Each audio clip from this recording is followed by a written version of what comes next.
మాతృదేవోభవ. శివుడో మాధవుడో గణాధిపతియో శ్రీమత్పరాశక్తియో ఎవరో ఎందరో దేవతల్ గలరు వారి సృష్టి మూలంబనన్ వివరించన్ భవదీయ గర్భము నిజంబే నిజంబే దానికంటెన్ గురుప్రవరుండెవ్వడు దైవమెవ్వడు నిజంబే దానికంటెన్ గురుప్రవరుండెవ్వడు దైవమెవ్వడు మదంబ సృష్టి మూలంబదే మదంబ సృష్టి మూలంబదే. భారతీయ సంప్రదాయంలో ఎంతోమంది దేవతలను మనం ఆరాధిస్తాం. కార్తీక మాసం అంతా శివుడు, మార్గశిర మాసం అంతా ధనుర్మాసం అంతా విష్ణువు, భాద్రపదంలో గణపతి, ఆశ్వీజంలో అమ్మవారు, రథసప్తమికి సూర్యుడు, శ్రీరామనవమికి శ్రీరాముడు. కొన్ని ఏ దేవతలు లేకుండా కాలానికి సంబంధించిన పండుగలు ఉంటాయి. భోగి, సంక్రాంతి, కనుమ. కృష్ణాష్టమికి దీపావళికి కృష్ణుడు, దీపావళికి ప్రత్యేకంగా లక్ష్మీదేవి, వసంత పంచమి నాడు సరస్వతి. ఇలాగా ఇంతమంది దేవతలని ఇంత స్వేచ్ఛగా ఎన్ని భావాలతో ఇంత వైవిధ్యభరితంగా ఆరాధించుకునేటువంటి అవకాశం భారతదేశ వాసులకి, హిందూ ధర్మ అనుయాయులకు మాత్రమే ఉంది. ఇక ఎక్కడ ఇతర దేశాల్లో ఇతర మతాల్లో ఎక్కడ చూసినా ఒకే పేరు ఒకే మాట చెప్పడం, లేకపోతే కుదరదండం వేసేస్తామండం అంతే. మన ధర్మంలో స్వేచ్ఛ ఎక్కువ. అంచేత ఆ స్వేచ్ఛను వినియోగించుకుంటేనే దుర్వినియోగం చేయకుండా, ఓ పిచ్చివాళ్ళంకేం తయారవకుండా, అన్నింటిలోనూ ఉన్నది ఒకే దైవం, అసలు ఇన్ని రూపాలలో ఉన్న దేవుడు నా రూపంలో లేడా ఈ శరీరంలో, అంచేత ఇది కూడా దైవ రూపమే అని గ్రహించడమే నిజమైనటువంటి భగవత్తత్వం, ఆత్మతత్వం. ఆ గ్రహింపుకి అవకాశం బహుళ దేవత ఆరాధన. దానికి మూలం మనం భారతదేశంలో ఒక తల్లిదండ్రుల గర్భంలో జన్మించడం.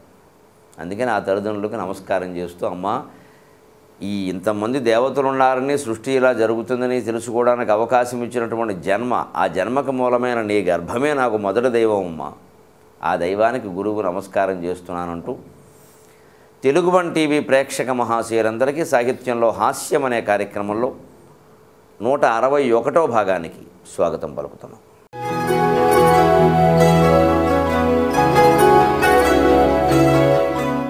హేమంత ఋతువు ఈ మధ్యనే గడిచింది. శిశిర ఋతువు నడుస్తోంది.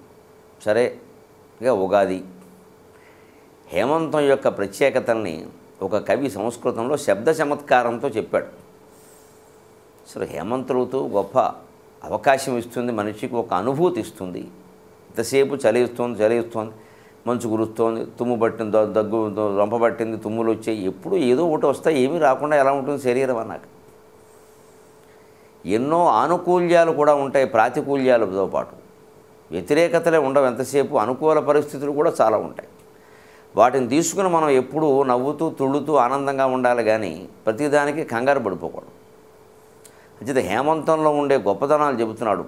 హసంతీం చ హసంతీం చ హసంతీం వామలోచనాం, హసంతీం చ హసంతీం చ హసంతీం వామలోచనాం, హేమంతే ఏన సేవంతే హేమంతే ఏన సేవంతే తే నరా దైవవంచితాః, హేమంతే ఏన సేవంతే తే నరా దైవవంచితాః. ఎందుకు మానవులారా హేమంతం వణికిస్తుంది, చలిస్తుంది, మంచు కురుస్తుందని భయపడుతున్నారు? అసలు హేమంతంలో ఉండే గొప్పతనం మీకేం తెలుసు? హసంతీం చ హసంతీం చ హసంతీం వామలోచనాం. 3 రకాల అందాలు తెలిసిన వాడికి హేమంత ఋతువుని మించిన ఋతువు లేదన్నాడు. మూడింటిని హసంతీం చ హసంతీం చ హసంతీం వామలోచనాం. 3 హసంతి. ఇది శబ్దాలకు ఉండేటువంటి నానార్థాలు, అసలు ఒక శబ్దం రూపంలో ఉండే భేదాలు, రూపాన్ని బట్టి అర్థభేదం, అది తెలిస్తే తప్ప తెలియదు. ఒకటి హసంతి అంటే మామూలుగా మనకు తెలుసున్నది హాసం, నవ్వు. అంచేది హసంతి అంటే నవ్వుచున్నదే అని అర్థం. అంటే క్రియ నుంచి ఏర్పడింది. ఇది కృదంతం అంటారు దీన్ని వ్యాకరణంలో. కృదంతం చేయు అని క్రియ ఉంది. చేత, నీ చేతలు బాగా లేవు, మాటలు కోటలు దాడుతున్నాయి, చేతలు గడపలు దాటడం లేదు. అక్కడ చేత అనేది కృదంతం, అంటే ముందు క్రియారూపం చేయు అని, ఆ చేయు నుంచి ఈ చేత ఏర్పడింది. అదే చేతను మనం మళ్ళీ పని అంటాం, పని క్రియ నుంచి ఏర్పడలేదు, అది పని సహజంగా నామవాచకం. చేత అలా కాదు, చేయు నుంచి ఏర్పడిన నామవాచకం, దాని క్రియ అంట. వీటిని సంస్కృతంలో ఇది హసంతి. హసనం అనేది నవ్వడం పని, హసతి అంటూ ఉంటారు. అందుకని ఆ హసనము కలిగినది హసంతి. అందుకే హసంతీం వామలోచనం, నవ్వేటువంటి స్త్రీ అంటే చిరునవ్వు నవ్వగలిగినటువంటి స్త్రీ, ఎప్పుడూ నవ్వుల్లో నిన్ను ఓలలాడించగలిగిన స్త్రీ నీ పక్కన ఉంటే హేమంతాన్ని మించింది ఏముందంటే, హేమంతం అంటే చలి, ఆ చల్లదనానికి సరదాగా స్త్రీ పురుషులకి రకరకాల భావాలు కలుగుతాయి. తమలపాకులు వేసుకుంటే మరీ కలుగుతాయి తాంబూలం, ఎందుకంటే తాంబూలం వేసవకాలంలో చలవ చేస్తుంది, శీతకాలంలో వేడి చేస్తుంది, రెండు మంచిదే. అంటే తాంబూలం ఎప్పుడూ సేవించాలి.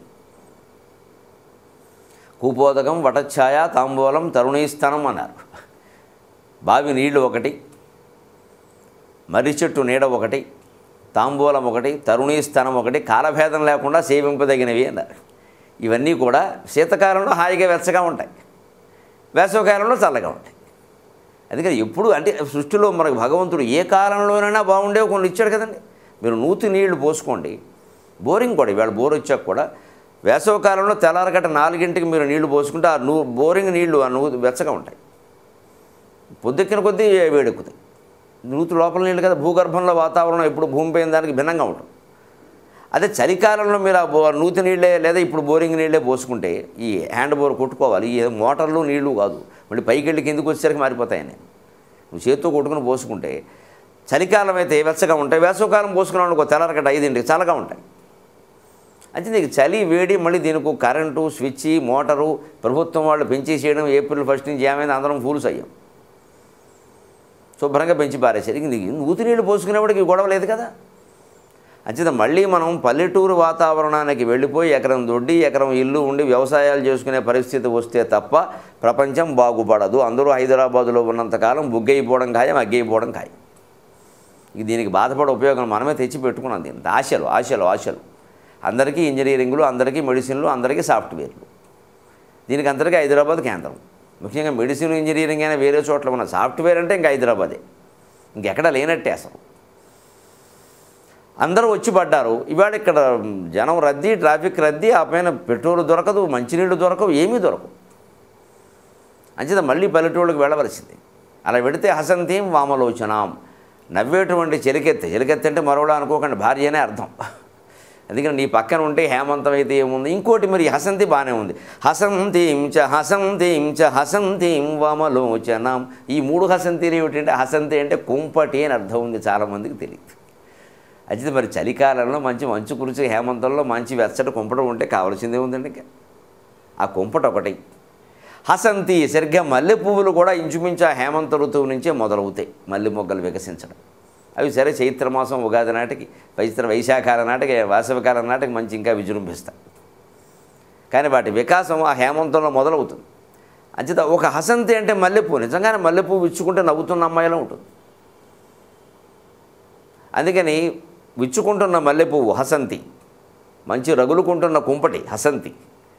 హసంతీం వామలోచన, నవ్వుతున్నటువంటి స్త్రీ నీ పక్కన ఉంటే హేమంతే నసేవంతే, హేమంతంలో ఎవరైతే ఈ 3 సేవించడం లేదో తేనరా దైవ వంచిత, వాళ్ళు దురదృష్టవంతుల కింద లెక్క అని.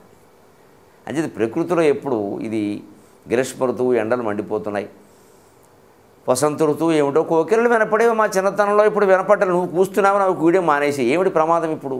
ప్రతిదానికి ఏడుపే.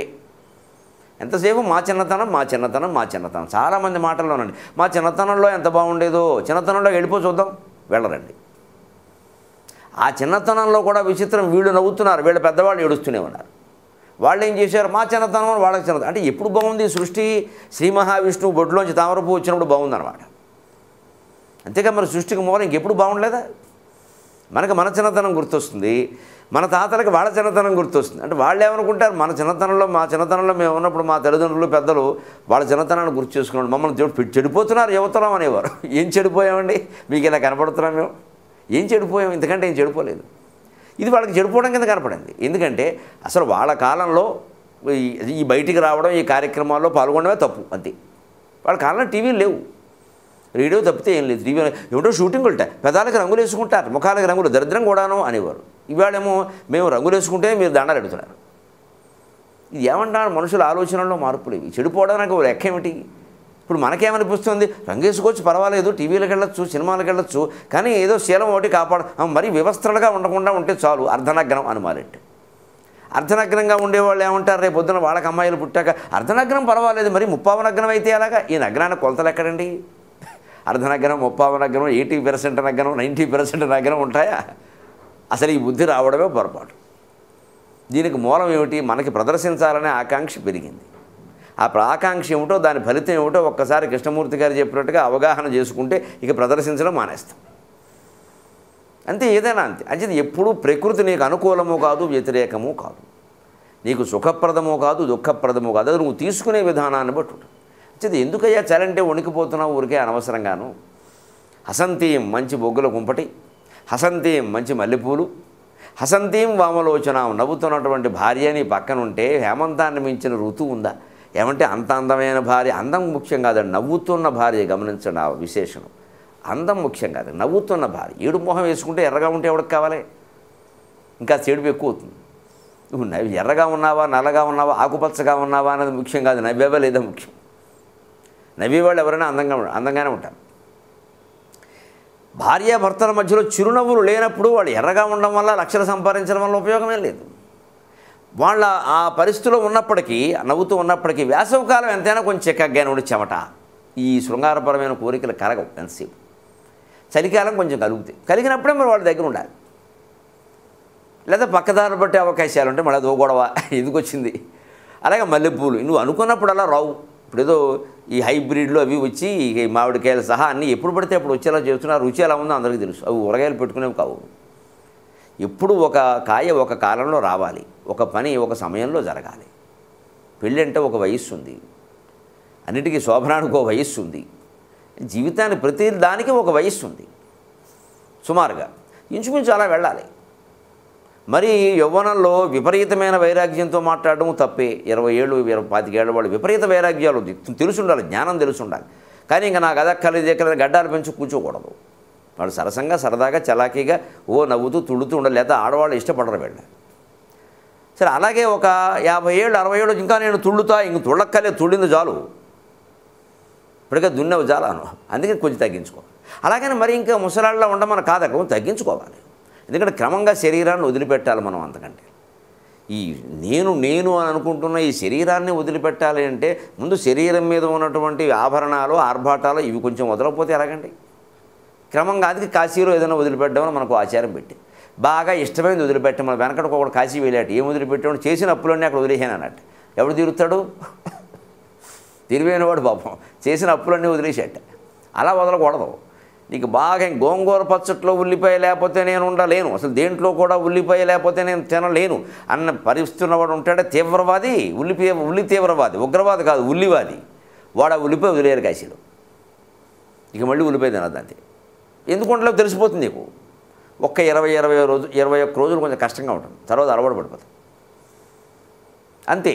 అందుకోసం ప్రకృతిని మొత్తం అనుకూలంగా భావించరు. అలాగే మరొక చక్కని పద్యం జగన్నాథ పండితురాయల యొక్క శ్లోకానికి మహీధర నళినీమోహన్ గారి అనువాదం. ఎంత చక్కగా అనువాదం చేశారో, ఆ భావన చాలా గొప్పది.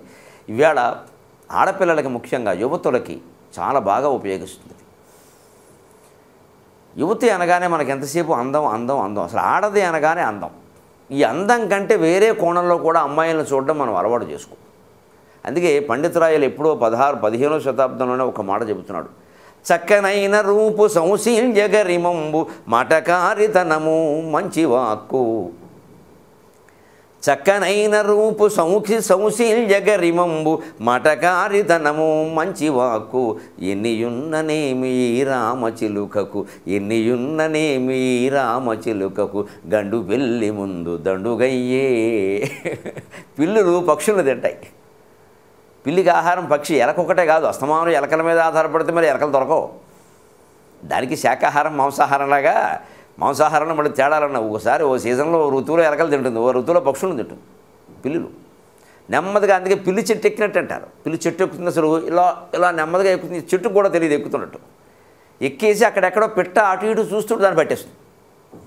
అంచేది పిల్లి పెట్టపోరు పిల్లి తీర్చింది అది కూడా అందుకే వచ్చింది. 2 పెట్టెలు దెబ్బలాడుకుంటూ ఉంటే నేను తగు తీరుస్తానని చెప్పి పిల్లి వచ్చి దీని కొంచెం దీని కొంచెం తినేసి మొత్తం సఫా చేసేసింది. అది పెట్టపోరు పిల్లి తీర్చిందండి. అంచేది పిల్లి పెట్టాలని తింటుంది. చిలుక ఉంది, ఆ చిలుకని పిల్లి కబళిస్తుంది. వంటింట్లోనే ఉంటుంది చిలుక, పెంపుడు చిలుక వంటింట్లోనే పిల్లి తిరుగుతూ ఉంటుంది. ఎప్పుడైనా పొరపాటు నీ పంజరంలోంచి కొంచెం బయటికి రావడం, ఈ అమ్మాయి గురించి ఏదో మాట్లాడుతూ ఉండడం, భుజం మీద వాడడం, కిటికీ మీద వాడడం, లేకపోతే ఇళ్ళలో వంట చేసుకుంటుంటే పక్కన నుంచి ఏం చేస్తున్నావు బేలా అడుగుతాడు అని చిలక పలుకులు అంటాం మాట్లాడడం, ఇలాంటిది ఉంటే అప్పుడే పిల్లి సరిగ్గా గమనించి ఇలా వచ్చి తప్పన పట్టుకుంటుంది. దాన్ని చూసి రాశాడు ఈ కవి. ఎంత మంచిది చిలక, చక్కనైన రూపు, ఎంత అందమైన రూపం. అసలు ఈ రూపాన్ని చూస్తే తినాలని అనిపిస్తుందా? ఇక్కడే ప్రకృతిలో వైరుధ్యం. మనిషికి అది అందమైన రూపం కింద కనిపిస్తుంది, పిల్లికి అది తినదగిన పదార్థం కింద కనిపిస్తుంది. అంచేది ఏ జీవి భావన కూడా ఒకలా ఉండదు, మనుషులే అయినప్పటికీ. ఒకరికి లోకో భిన్న రుచి అంటారు. అసలు మానవ భావనకి జంతు భావనకి చాలా తేడా. జంతువుల్లో కూడా మళ్ళీ రకరకాల భావాలు. అంచేత ఒకరికి అనిపించింది ఇంకొకరికి మంచి అనిపించాలని ఏం లేదు. ఒకరికి తీవ్రం అనిపిస్తే ఇంకొకరు దానంత తీవ్రంగా తీసుకోరు. అంటే మనకి రామచిలుక చక్కనైన రూపు, ఎంత చక్కగా, ఎంత ముచ్చటగా, ఆకుపచ్చ రంగులో, ముక్కు చూడు ఎర్రగా ఎంత బాగుందో చక్కగా. ఇవన్నీ మనకి బాగున్నాయి. దానికి ఏమనుకుంది, కూర ఉండేకి ఏంటి బాగుండేది. చక్కనైన అంత చక్కని రూపం ఉంది. సౌశీల్య గరిమంబు, మంచి సుశీలత్వం అంటే మంచి ప్రవర్తన. చిలక ఎవరికి అపకారం చేయదు కదండి. జామపళ్ళు తింటుంది, ఏదో మామిడి పండు ఏదో మామిడి పిందులు ఏవో తింటుంది మహా అయితే. ఇంకేం ఎవరికి అపకారం, మాంసాహారి కాదు, ఎవరికి అపకారం చేయదు. మంచి ప్రవర్తన, రూపం బాగుంది, ప్రవర్తన బాగుంది. ఇవన్నీ సరిగ్గా ఆడపిల్లకి పనిచేస్తూ చూసుకుని మంచి అందమైన అమ్మాయి, శీలం కూడా మంచిది. సౌశీల్య గరిమం అంటే కానీ మాటకారితనము, మంచి వాక్కు, వీటికి తోడుగా చిలకకి మాటకారితనం ఉంది. మాటకారితనము మంచి వాక్కు రెండులో తేడా ఉందండి. వాక్కు వేరు, మాటకారితనం వేరు. మంచి వాక్కు అంటే సూక్తులు చెప్పడం, సత్యమునే పలుకవలను, అధర్మము చేయరాదు, పెందరగడనే నిద్రలేము, గురువులను గౌరవింపు, ఇవి మంచి వాక్కులు. మాటకారితనం అంటే లౌక్యంగా మాట్లాడడం, పని జరిగేలా మాట్లాడడం, తెలివిగా మాట్లాడడం. మాదాకవడం తల్లి అన్నట్ట, మా ఆయన ఎక్కడైనా కనపడ్డాడు ఆయన, ఇది మాటకారితనం. అంటే మాదాకవడం బెచ్చగాడు వచ్చాడు ఇంటికి, మాదాకవడం తల్లి అంటే మా ఆయన ఎక్కడైనా అంటే ఆయనది ఇదే పని. ఆ మాట అంత అందంగా చెప్పింది ఆ ఇల్లాలు. మా వాడు బెచ్చగాడనయ్యా, బయటికి వెళ్ళాడు, ఇంకా రాలేదు, ఎక్కడైనా కనపడ్డాడు. అది ఎవరికి కనపడతాడు? ఓ బెచ్చగాడికి ఇంకో బెచ్చగాడు కనపడతారు కదా మరి, అందుకని అడిగింది. అంటే ఆయనకు అర్థమైపోయింది, ఇది ఇదే పని అనమాట. వీళ్ళ ఇంటికి వచ్చాను అనవసరంగానే, ముష్టిలో వేరే ముష్టి అని. వాడే ముష్టాడు, వాడు నాకేం పెడతాడు, తెలివికి వచ్చాడు. అందుకని ఆ ఇల్లాల పని మేము ముష్టి వాడావు, నువ్వు ఎందుకు వచ్చావని తిట్లా, తెలివిగా. మాటకారితనం అంటే ఇది. మా ఆయన ఎక్కడైనా కనపడ్డాడు అనగానే వాడికి అర్థమైపోయింది. అలాగే ఇంకోసారి ఇవాళ అమ్మాయిలు కూడా ఈ మాటకారితనం అలవాటు చేసుకోవాలి. అబ్బాయిలు వెంటబడి వేధిస్తున్నప్పుడు, నీకు ఇష్టం లేనప్పుడు, వాడి మొహం మీద నువ్వా ప్రేమిస్తున్నావా ఒకసారి అద్దంలో చూసుకో, మంటెత్తిపోతుందండి మొగాడికి. ఈ మాట మొగాడిగా చెబుతున్నా. మా ఇష్టం వచ్చినట్టు మాట్లాడతామంటే నమస్కారం అమ్మ, ఎవరేం చేయలేరు. ప్రమాదాలు కొని తెచ్చుకుంటున్నావు నువ్వు. పౌరుషం అన్ని సందర్భాల్లోనూ పనికిరాదు. యుక్తిగా తప్పించుకుందుకు ప్రయత్నం చేయాలి. అప్పుడు కాకపోతే నువ్వు పెద్ద ఝాన్సీ లక్ష్మీబాయి రాణి రుద్రమదేవి, ఓకే, నీకు సర్టిఫికేట్ ఇచ్చావు. కానీ అది కాదు, అన్నిటికీ అది పరిష్కారం కాదు కదా. నీ వెంట పడ్డాడు నిజమే 4 సార్లు. ఈ అర్థం చూసుకోవడం అంటే ఏమిటి, వాడి రూపాన్ని బట్టి వ్యతిరేకిస్తున్నాం అనమాట. మరి అలాగే ఆడపిల్లల్లో కూడా చాలా వంకరగా ఉండేవాళ్ళు ఉన్నారు. మరి వాళ్ళు అలాగే మాట్లాడితే అంచేత రూపాన్ని బట్టి ఎప్పుడు మనం వ్యతిరేకించుకో. నీకు ఇష్టం లేదు అంతే కదా. ఆ ఇష్టం లేదనే దాన్ని తెలియజేయడానికి 100 మార్గాలు ఉన్నాయి. అంటే ఎవరో వెంటపడ్డారు, నీకు ప్రేమ ఒకటా, నన్ను ప్రేమిస్తున్నావా, అద్దంలో చూసుకో అంటే వాడు వెంటనే అహం దెబ్బతింటుంది మగవాడికి. ఇది అద్దంలో చూసుకున్నా సరే మొహం అసహ్యంగా ఉండేలా చేస్తాను, యాసిడ్ పోసేస్తాడు పట్టుకొచ్చి. ఈ ప్రవృత్తి అక్కడి నుంచి చూస్తాం. ఇంత ఏదో దీర్ఘంగా ఆలోచించమని మంది ఏమని కాదు, కానీ ఆలోచించాలి వద్దు అసలు. దానికి మన పురాణాలు, మన సాహిత్యం, మన వాక్చాతుర్యం చెబుతున్న మాటకారితనం అంటే ఏమీ లేదు. ఇగో నాకు మాత్రం ప్రేమ లేదనుకుంటున్నావేటే, మేము ఆడవాళ్ళం, మేము తొందరగా చెప్పం, మీరు మగాళ్ళు చెబుతారు, అంతే తేడా. మనం చదువుకోవాలి వద్దా, ముందు పరీక్షలు అవనాయి వాయిదేవి 6 నెలల్లో, వాడు బుద్ధిగా చదువుకుంటాడు ఇవాళ. పరీక్షలు అయిపోయి చదువుకుంటే ఈ అమ్మాయి నన్ను ప్రేమిస్తుంది అనమాట. ఎంత చక్కగా మాట్లాడిందిరా నిజంగా. వాడికి ఇప్పుడు నమ్మకం కాదు, పెళ్ళయ్యాక కూడా ఈ అమ్మాయి చాలా బాగుంటుంది, సక్రమంగా ఉంటుంది అన్నంత గొప్ప నమ్మకం వచ్చేసి వాడు మర్నాడు నుంచి బొట్టెట్టేసి శ్రీరామచంద్రుడు అయిపోతాడు. ఇంకా అనుమానం లేదు అందులో. ఆ అమ్మాయి ప్రేమించింది, చక్కగా మాట్లాడింది, చదువు అయ్యాక చూద్దామని. ఇంకేంటి, ఇప్పుడు చదువు ఇంకా 6 నెలల ఉంది పరీక్షలు. 6 నెలలు అయ్యాక రాజు అవ్వడం, మంత్రి అవ్వడం. ఈలోపు మనకు తెలుసున్న అన్నగారి చేతో లేదా మన బాయ్ ఫ్రెండ్ ఉండగా గట్టివాడు వాడి చేత జవాబు చెప్పిస్తే సరిపోతుంది. ఇది ఉపాయాలు ఇవన్నీ. ఇవి ప్రయోగించడం తప్పేం కాదు, ఇందులో ఏమీ ఇబ్బంది లేదు. పైగా ద్రౌపది కీచకుడి మీద ప్రయోగించిన ప్రయోగం ఇది. కీచకుడు ఊరికే వెంటపడుతూ ఉంటే అవమానాల పాలయ్యా కూడా ఇల్లాలు వాడిని చంపడం కోసం యుక్తి పన్ని ఎలా తప్పించుకోవాలో తెలియక వాడిని కలవడానికి వెళ్ళినట్టుగా ఉద్యానవనంలో తిరుగుతుంటే వాడు వస్తే, మీ మగవాళ్ళకైనా మా కాంక్షలు ఉండవా, మేము తొందరగా కాపరాలు చేసుకునే వాళ్ళం, మేము బయటపడం, మీరు బయటపడతారు, అంతే తేడా, అలా ఆడవాళ్ళ వెంటబడి వేధించడమేనా, దానికో సమయం సందర్భం ఉండదా అని చెప్పి నెమ్మదిగా రేపు రాత్రి నర్తనశాలకు రమ్మంది. ఇక మళ్ళీ అట్నుంచి శ్మశానాన్ని పంపింది. ఇది మాటకారితనం. ఈ నేర్పు ఉండాలి. చిలక్కేదో మాటకారితనం చక్కగా మాట్లాడుతున్నాను నవ్వినట్టుగా ఏమంటే అది ఉంటుంది వెంటనే. మాటకారితనము, మంచి వాక్కు, ఇన్ని ఉన్నాయట. కానీ ఇన్ని ఉన్ననేమి ఈ గ్రామ చిలుకకు గండు బిల్లి ముందు దండుగయ్యే. ఇన్ని మంచి లక్షణాలు ఉన్నా, చక్కనైన రూపం ఉన్నా, సత్ప్రవర్తన ఉన్నా, మాటకారితనం ఉన్నా, సూక్తులన్నీ తెలుసున్నా, వేదాలు చదువుకున్న ఇంట్లో దండం మీద ఉండి అన్ని వేదాలు అప్పగించే బాపతైనా మరి ఎందుకు దెబ్బతిందయ్యా? పరాక్రమం లేకపోవడం వల్ల, ఎదుటి వాళ్ళ నుంచి తన్ని రక్షించుకునేటువంటి యుక్తి లేకపోవడం వల్ల, శరీర బలం కూడా లేకపోవడం వల్ల, గండు పిల్లి ముందు దండుగయ్యి, పారిపోగలిగిన నైపుణ్యం లేకపోవడం వల్ల. అంచేత ఆడపిల్లలు వేగంగా పరిగెత్తడం, వేగంగా బండి నడపడం, వేగంగా తప్పదు కొన్ని చోట్ల, అంతే. యుక్తితో తప్పించుకోవడం, అవసరమైతే ఓ గుద్ది తప్పించుకోవడం, కుంగుఫు, కరాటే నేర్చుకోవడమే. ఇప్పుడు ఎలాగో జీన్స్ వేశారు, టీషర్ట్ వేశారు, బొట్టు తీశారు, 2 పీచులు పెట్టారు, ఇంతకంటే చెడిపోయిందా కరాటే?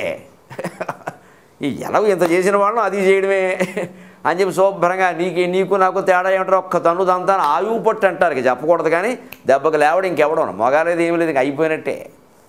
అలాంటిది నేర్చుకోకపోతే ఈ కాలంలో బతకలేము. అందుకోసం నిజానికి జీవన సూత్రాలకి, జీవన విధానాలకి ఈ పద్యాలు, శ్లోకాలు హాస్యం పేరు మీదే మనం చెప్పుకుంటున్నా ఎంత ఉపయోగపడతాయండి. అంచేత ఆ యుక్తిగా తప్పించుకోవడం అనేది నేర్చుకుందాం. మళ్ళీ వారం కలుద్దాం. అంతవరకు తెలుగులో మాట్లాడదాం.